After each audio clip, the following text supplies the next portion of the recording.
नंद को बगीचे में उतार करके कंस को खबर देने के लिए पहुंचे। कंस ने जैसे ही सुना कि ग्वाले दोनों आ गए हैं मथुरा नगरी में, रजत नाम के धोबी को बुलाया, मदरा पान करा करके धोबी से कहा है जाओ धोबी, वो कन्हैया बलराम हमारे मथुरा नगरी में है, तुम जाओ और उन्हें खत्म कर दो वहीं बगीचे में। रजत नाम का धोबी चला नशे में। इधर भगवान कन्हैया ने कहा है बाबा नंद में मथुरा नगरिया की शोभा दिखाऊं। बाबा नंद ने कहा नहीं कन्हैया तुम अकेले नहीं जाओगे, बलराम को भी साथ में लेते जाना। बलराम को लेने के बाद भगवान जब चले हैं मथुरा नगरी में, भगवान गली में जा रहे हैं तो सबसे पहले कंस के धोबी से भेंट भई। रजत नाम का धोबी नशे में कहूं ते चलो जाए, कहूं ते चलो जाए।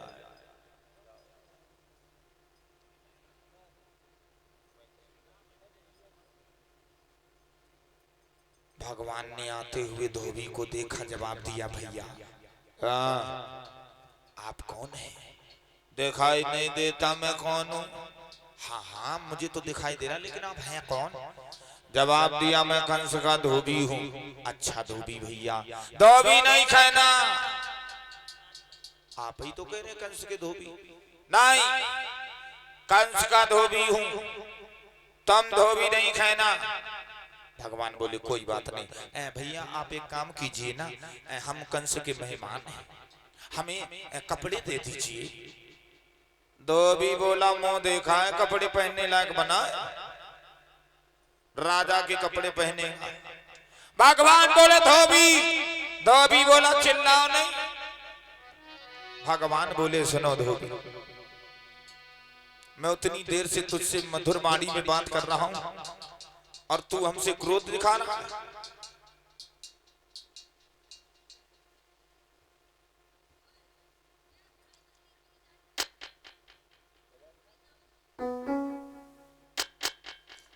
धोबी बोला सुनो घनश्याम, मैं धोबी नहीं कहना। भगवान बोले धोबी मैं सीधी सादी बात करे, उल्टा सीधा चलता है, मेरे इन मीठे बचनों पर नालायक जहर उगलता है।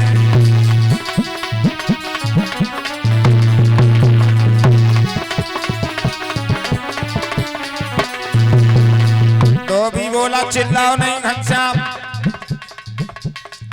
ऊंची आवाज में बात नहीं करना। हाँ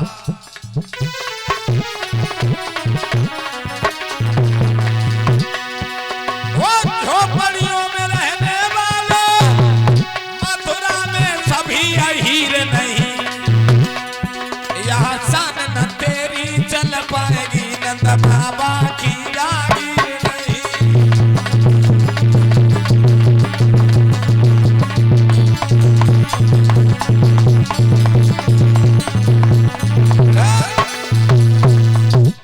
आगे बढ़कर के भगवान ने धोबी के कान में एक तमाचा दिया, धोबी जमीन पर गिर गया। परीक्षित महाराज कुछ देर के बाद धोबी खत्म हो गया। ये वही धोबी था त्रेता युग में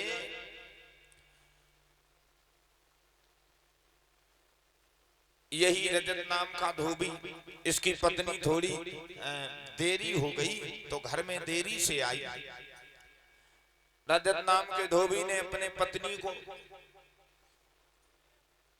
कमरे में बैठाल करके छली लेकर के बोला सुनो, और इधर मर्यादा पुरुषोत्तम राम जी जा रहे थे घूमने। बोला हम राम नहीं है जो रावण के यहाँ सीता रही फिर भी घर में रख ले, हिसाब से कायदे से रहना। भगवान ने तभी मैया जानकी को वनवास फिर से दिया था। एक ही तमाचे में वही रजत नाम का धोबी खत्म हो गया। भगवान आगे बढ़े। देखा मथुरा की गलियों में एक स्त्री आ रही है। स्त्री क्या है? कुब्जा आ रही है। कुब्जा कैसी है वो कुब्जा?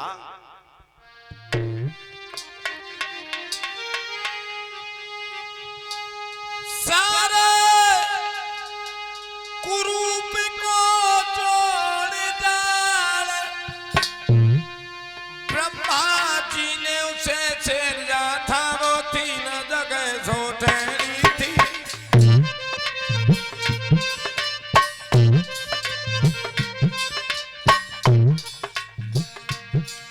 वो तीन जगह सो ठहरी थी और नाम लली को कुब्जा था।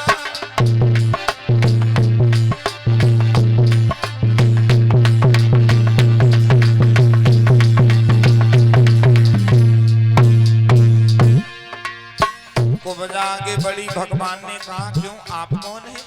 बड़ी सुंदर दिखती हो।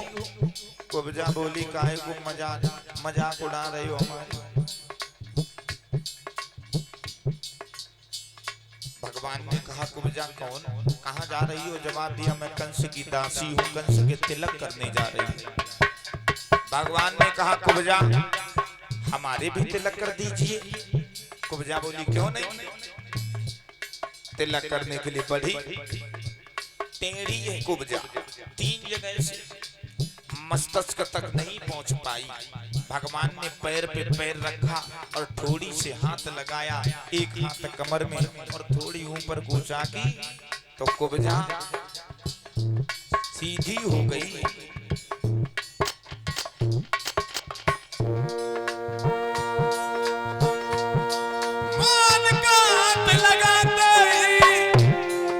बड़ी मिट्टी के छबलान भई फट गया कायक पर्दा था। वही दासी देवी समान भई।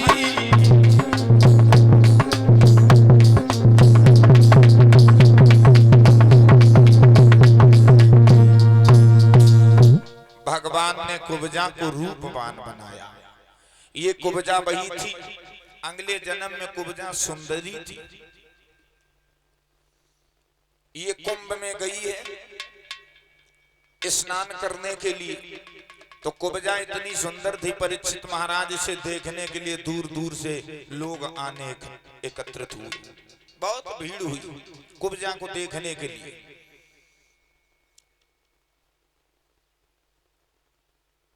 तो बहुत से लोग जब भीड़ हुई तो दब के मर भी गए। आकाशवाणी हुई कुब्जा तू कुरूप हो जा। कुब्जा कुरूप हो गई। विनती की कुब्जा ने।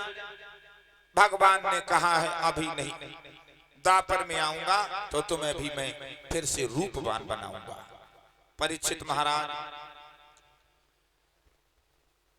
कुंभ में, इलाहाबाद में। क्यों परीक्षित जी, क्या घर की बातें कर रहे हो? व्हाट इज प्रॉब्लम, क्या है? त्रिवेणी तीन नदियों का संगम है, गंगा यमुना सरस्वती। लेकिन नदियां कितनी है मां? दो। माताएं जब चोटी बनाती है तो तीन लटें निकालती हैं, और जब उन चोटी को देखो तो मात्र दो लटें दिखाई देती, एक लटे दिखाई नहीं देती। त्रिवेणी, बेड़ी कहते चोटी को। तीन, त्रि माने तीन, बेड़ी माने चोटी। त्रिवेणी।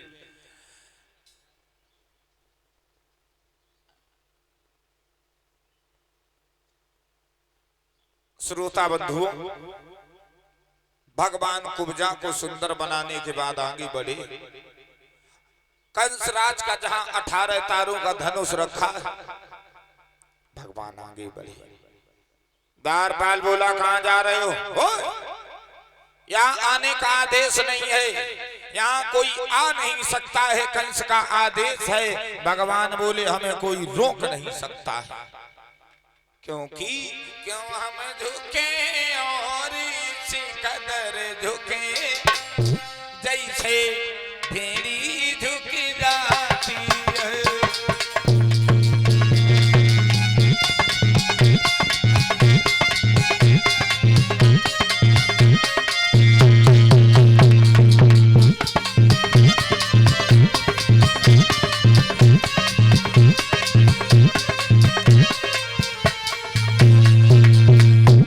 भगवान बोले सुनो,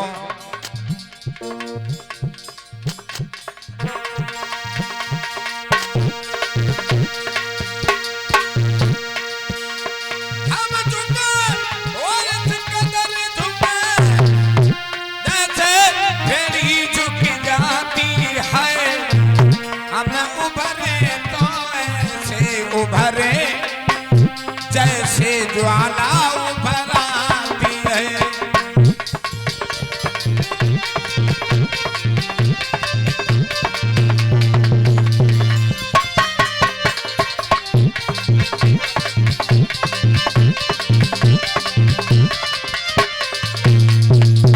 भगवान आगे बढ़े और आगे बढ़ के भगवान ने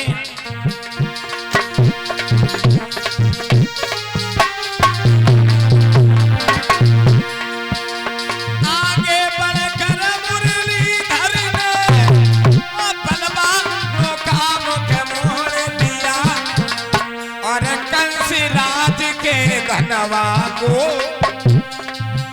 घनश्याम उठा कर तोड़ दिया।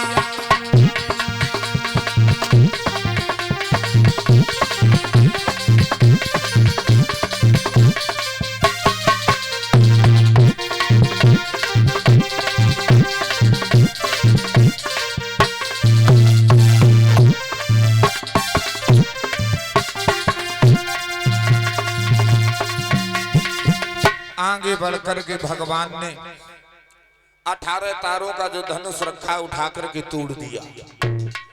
जैसे ही धनुष टूटा वैसे ही कंस जहां बैठा था सिंहासन हिलने लगा। भगवान आगे बढ़े पहुंचे हैं जाकर के जहां कंस का दरबार है। जैसे ही द्वार के अंदर घुसने लगे, कोबलिया पीठ हाथी जो कंस के ससुराल में जरासंध ने दिया था, हाथी द्वार पर लगा दिया। भगवान ने कहा पीलवान भाई